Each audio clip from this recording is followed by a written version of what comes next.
Dice esta carta que tenemos ya en nuestras manos: solicitud en virtud al artículo 24 del texto constitucional y al artículo 111 del Código Procesal Constitucional. El control previo de constitucionalidad al proyecto de ley 108-2019-220 de libertad religiosa, organizaciones religiosas y creencias espirituales por razones que expresamos.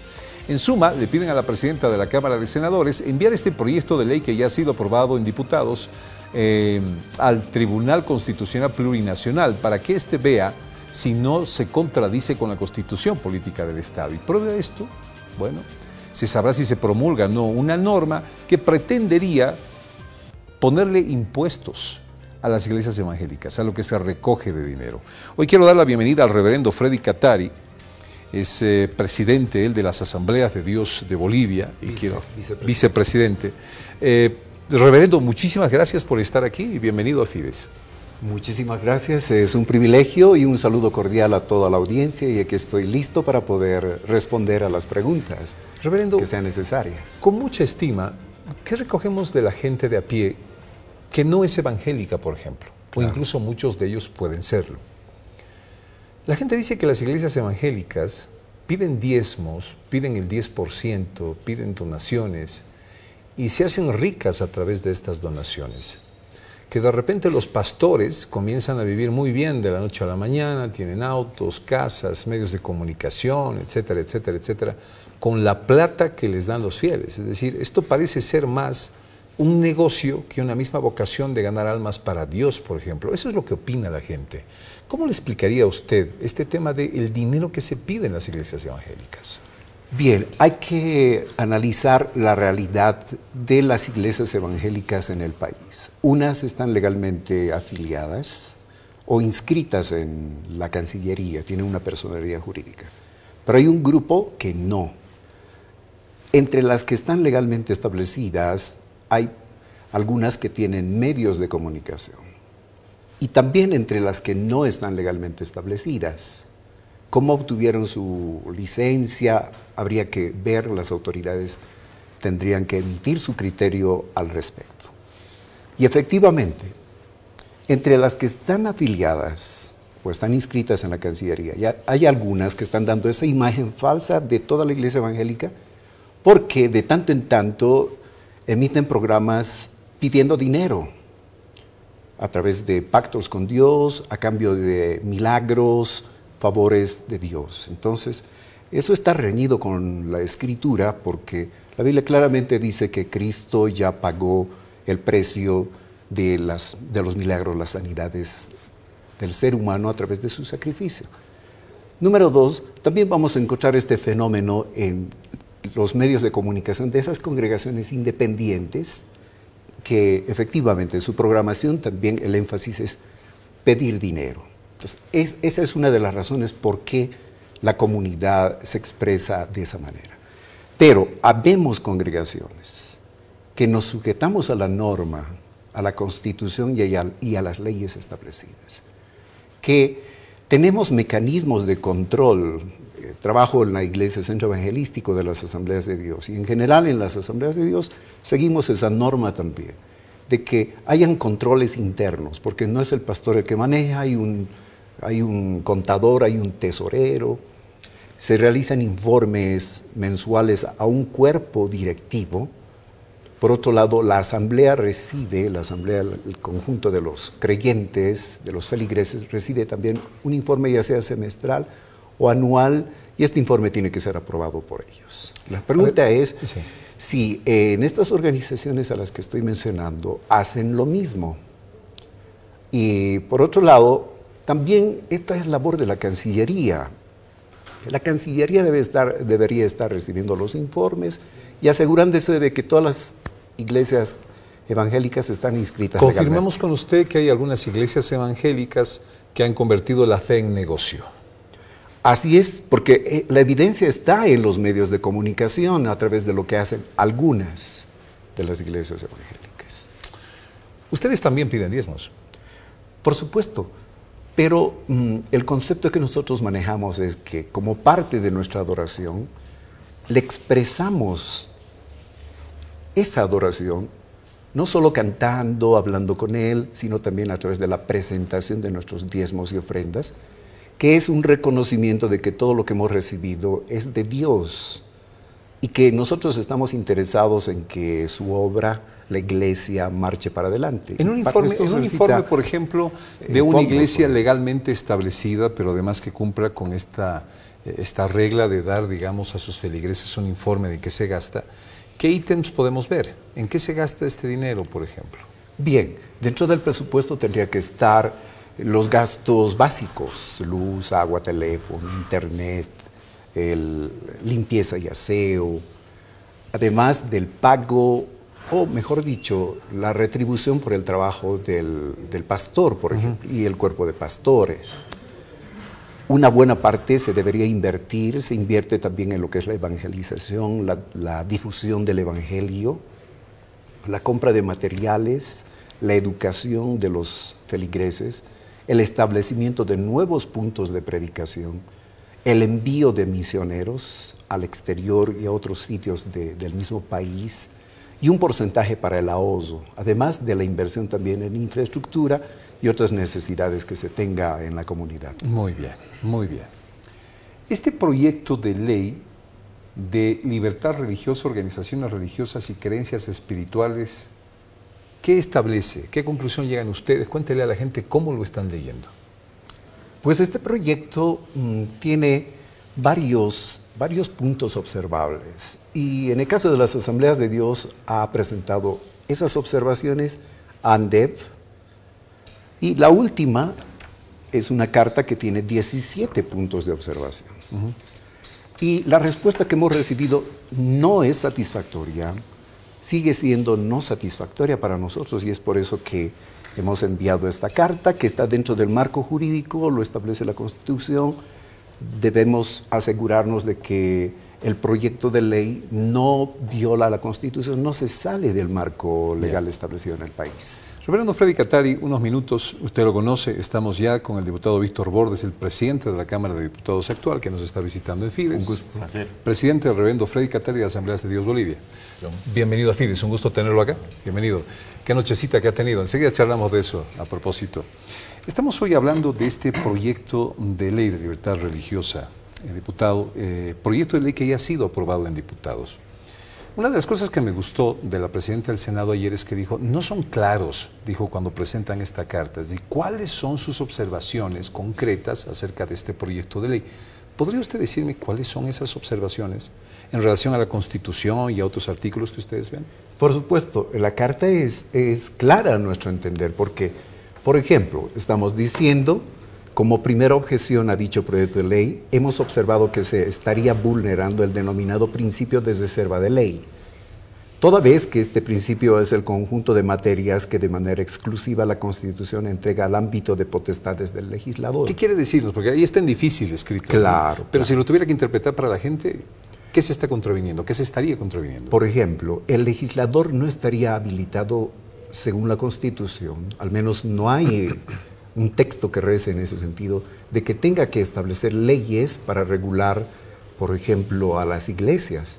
Porque recordemos que el artículo 4 de la Constitución dice que Bolivia es un estado laico, es decir, independiente de la religión. No debe favorecer ni tampoco contravenir el funcionamiento de quienes se denomina iglesias o organizaciones religiosas y hasta espiritualidades. Presidente Víctor Borda, ¿en algún momento se transgrede esta norma? Es decir, que los asambleístas sobrepasen la atribución que tienen al tratar de normar a las iglesias. No, a ver, entendamos bien. El artículo 4 de la anterior Constitución Política del Estado establecía que la religión oficial de Bolivia era la religión católica. Ajá. Hemos dejado sin efecto esa disposición y evidentemente hemos reconocido un Estado laico. Hemos separado Estado e Iglesia, ¿verdad? Y uno de los principios fundamentales de este Estado laico es garantizar la libertad religiosa. Esta ley no regula la libertad religiosa ni las creencias espirituales. Entonces, ¿qué regula? Yo quiero recordarle que actualmente hay 380 solicitudes de organizaciones religiosas en Cancillería para personería jurídica. ¿Eso no va a regular una ley? tiene que regular una ley, ¿no? Los derechos y las obligaciones de los creyentes en una religión, dentro del marco de la Constitución, ¿tiene que regular una ley? Por supuesto que sí, tiene que regular. Eso es lo que se establece. La Constitución, una norma de principios, pero esos principios tienen que ser materializados y regularizados a través de una ley. Es lo que estamos estableciendo, ¿no? Entonces hemos dejado evidentemente de ser un Estado confesional, hemos hecho una diferenciación clara, absoluta de Estado y religión, pero tenemos que regular. Esta norma no viola la libertad religiosa, me está diciendo. No, porque nosotros en ningún momento, díganos en qué parte del proyecto de ley decimos, ustedes en su iglesia van a predicar de tal manera o tal manera van a enseñar. No dice, absolutamente. ¿El fondo de esta ley es para cobrar impuestos a los diezmos? No, tampoco hay eso, no hay. Díganos en qué parte dispositiva hay eso. Bien. Lo único que hemos dicho es que como persona colectiva o individual, ¿no?, ellos tienen obligaciones de cumplir sus obligaciones impositivas, como cualquier ciudadano, ¿no? Pero más allá de eso no hay una... Aclárenos esto más y le doy la palabra, reverendo. ¿Impuesto a qué tienen que pagar? Es decir, ¿tendrían que pagar como con esta personas individuales y como personas colectivas, como cualquier ciudadano, no a la religión precisamente? Yo gano, por ejemplo, más de el IVA me cobrarán, etcétera, sus obligaciones que ellos como personas ¿Es un impuesto a la naturales, iglesia, un impuesto a los pastores, no, un impuesto a qué? No, presidente? son obligaciones que tienen con el Estado, como cualquier ciudadano. Yo gano, por ejemplo, 10.000, tendrán que cobrarme mi impuesto al valor, etcétera. Son obligaciones de términos generales que se establecen. No hay impuesto específico, obviamente, para el tema de religión. Bien. Porque además la Constitución te dice que si quieres crear algún tipo de impuesto, tiene que ser a través de una norma específica, de una ley específica. Reverendo Freddy Catari, sobre estos temas. Comenzaré con lo de impuestos. Sería saludable que en materia de impuestos se aclare precisamente cuál es la situación jurídica de la Iglesia Evangélica. Porque uno de los fenómenos que se ha presentado en impuestos es no hay unos formularios específicos para lo que la Iglesia tiene que declarar. Efectivamente, respetamos la ley, hay un marco jurídico para todos los bolivianos y debemos pagar impuestos. La Biblia también lo sostiene, ¿no? En el caso de las Asambleas de Dios no tenemos observación en ese sentido. Es probable que otros sí, pero con todo el respeto al honorable, habría que decirle con relación al marco jurídico de esta ley, efectivamente toca las actividades y otros aspectos menudos específicos del funcionamiento de las iglesias. ¿Cómo esta norma les corta a ustedes la libertad religiosa? Por ejemplo, en el artículo 7, en una lectura, estaríamos obligados a informar al gobierno respecto a todas las actividades. Entonces, este artículo, por ejemplo, entre varios, no es lo suficientemente claro. La ley debería ser tan específica de que no dé lugar a dudas, porque en el camino podemos tener la sorpresa de que unos interpreten de una manera o de otra manera cierto artículo para provecho de algunos y para desmedro o perjuicio de otros. Entonces, sería recomendable que los legisladores tomen en cuenta estos detalles. Por otro lado... Perdón, antes de pasar sí. a otro tema, diputado Borda. Yo quiero aclarar, primero hay una ley que está regulando las organizaciones religiosas, es la 351. Correcto. ¿No? O sea, ya hay una ley. Y en esa ley les obliga a las organizaciones religiosas, como cualquier otra persona jurídica, a informar a Cancillería respecto a su actividad económica, actividad administrativa, actividad religiosa. Ellos informan.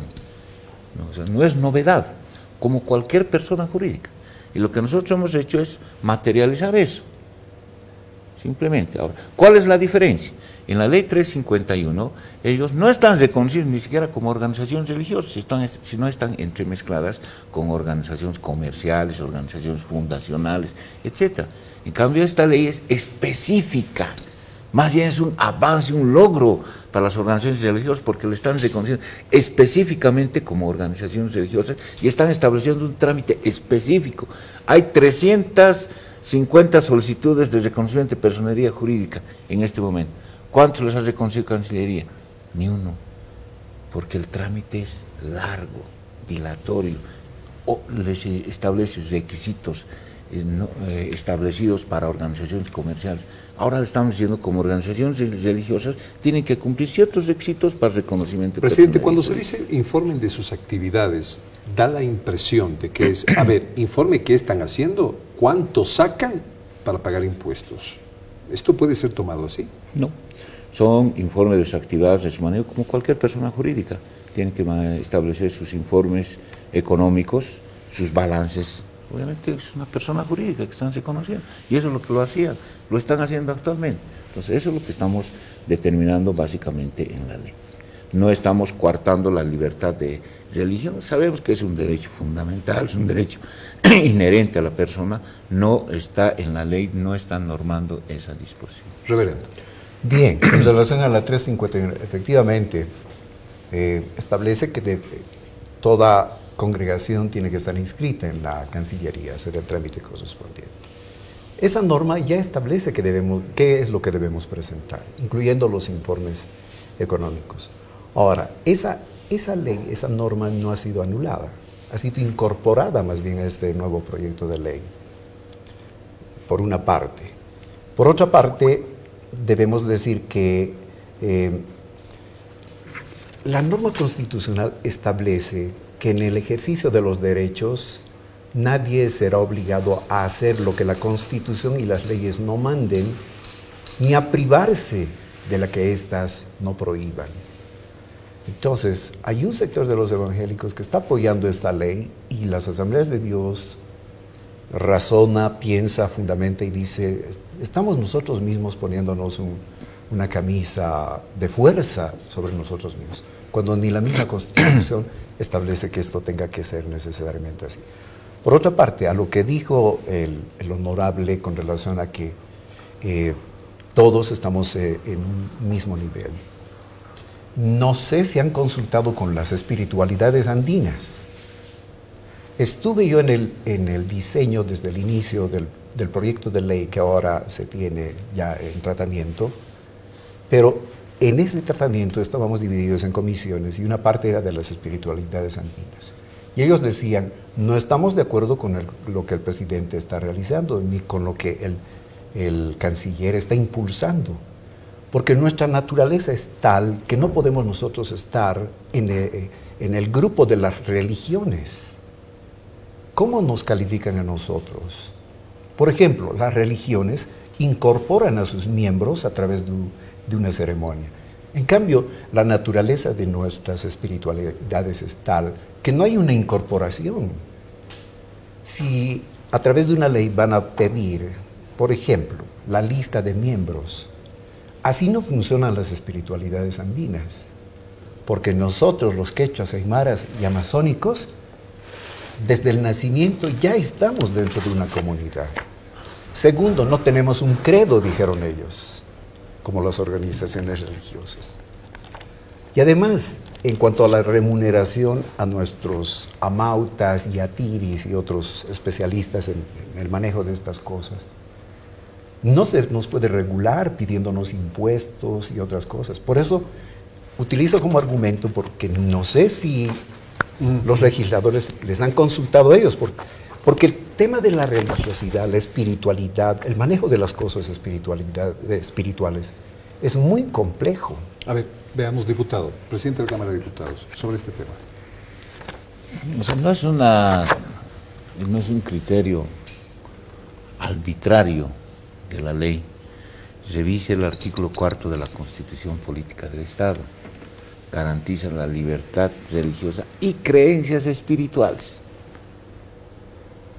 O sea, eso es lo que te dice la Constitución. No solamente habla de libertad religiosa, también inmediatamente te habla de creencias espirituales. Eso es lo que tenemos que regular. No es un criterio a priori arbitrario, ¿no? Entonces la Constitución te dice, ¿no? Que tienes que regular las organizaciones religiosas pero no ponerse en un mismo lugar.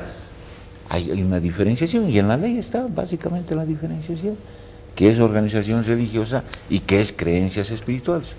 Hay conceptos, hay definiciones que están... ¿Hay iglesias que están de acuerdo con este proyecto de ley?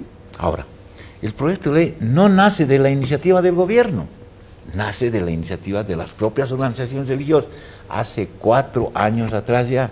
O sea, nosotros no lo planteamos, nos dicen, oiga, ¿por qué a nosotros nos ponen en la ley 351 como organizaciones, mezclados las organizaciones religiosas con las organizaciones, fundaciones, con todos esos, cuando nosotros no somos?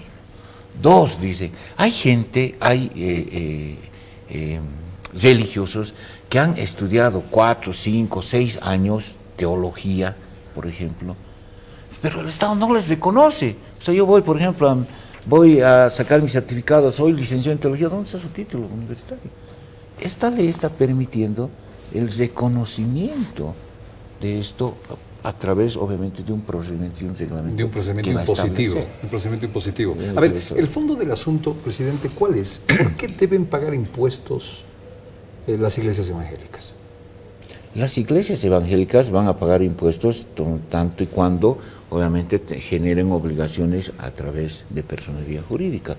No se está creando impuestos específicos para las religiones, mentira, no hay ningún impuesto. Se ha dicho, se está creando un impuesto para el diezmo, etcétera. No, eso no es evidente. Bien, termino con usted, reverendo, sobre este tema. ¿Por qué impuestos a las iglesias evangélicas?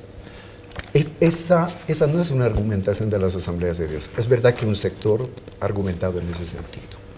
Y la mayoría de la población cree que tiene que ser así. Asambleas de Dios dice, efectivamente somos ciudadanos bolivianos y tenemos que contribuir al Estado con lo que corresponde en justicia por medio de nuestros impuestos. Ahora, yendo a lo que dice nuestro amado legislador, en el artículo 4 no dice que se debe legislar la ley, simplemente dice el Estado respeta y garantiza la libertad de religión y de creencias espirituales, de acuerdo con sus cosmovisiones. Y añade, el Estado es independiente de la religión.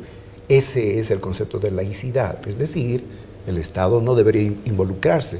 Y los operadores del Estado, los administradores de las cosas del Estado, el Ejecutivo, el Legislativo, que son los que operan, administran las cosas del Estado, entonces no deberían legislar esto, simplemente no favorecer ni perjudicar a las creencias. La religión está por encima del Estado, me está diciendo.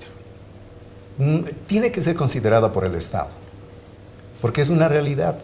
El mundo espiritual, el manejo de estas cosas... Está por encima del Estado, pero es que la religión la manejan hombres, pues. Pero ya entrar en materia así menuda, específica, entonces es ponernos a quienes manejamos las cosas espirituales ya en una situación... Y añadiré esto más. Tenemos ya normativas internas y la Cancillería verifica que esa normativa no vaya contra la Constitución y las leyes establecidas. Pero se regula entonces. Se regula. Está bien, entonces suficiente con eso. La Cancillería debería asegurarse de que esa normativa interna de cada organización entonces no viole la Constitución. Así debería ser. Solamente una puntualización. Imagínense que no regulemos a las personas jurídicas que crean una organización religiosa. Pueden crear una organización religiosa a título de creencias religiosas para tráfico de personas, por ejemplo, o para actividades ilícitas. El Estado sí tiene que regular esas organizaciones religiosas, definitivamente. Y lo hace a través de la Cancillería. Entonces, aquí estamos estableciendo un concepto y un elemento fundamental. Dice, las organizaciones religiosas se van a crear, se van a reconocer sin fines de lucro. Eso estamos estableciendo. O sea, que nadie a título de religión se puede enriquecer. Eso estamos planteando. Y eso obviamente también Cancillería, a través del reconocimiento y otorgación de personería, verificará estos hechos. Bien, muchísimas gracias a ambos. Presidente Víctor Borda, le pido se quede con nosotros unos minutitos más. Tenemos otros temas, por favor, para compartir con usted. Y despido al reverendo Freddy Catari de Asambleas de Dios Bolivia. Reverendo, muchísimas gracias por participar. Ha sido una bendición estar con ustedes y será hasta una próxima oportunidad. Deje muchas bendiciones en este por para supuesto, todos. Que el Señor les bendiga. Muchas gracias. Que Dios le guíe en esa delicada labor de legislar a nuestro país. Muy bien, vamos a la pausa en Antes de Mediodía y continuamos con más enseguida, amigos. No se vayan.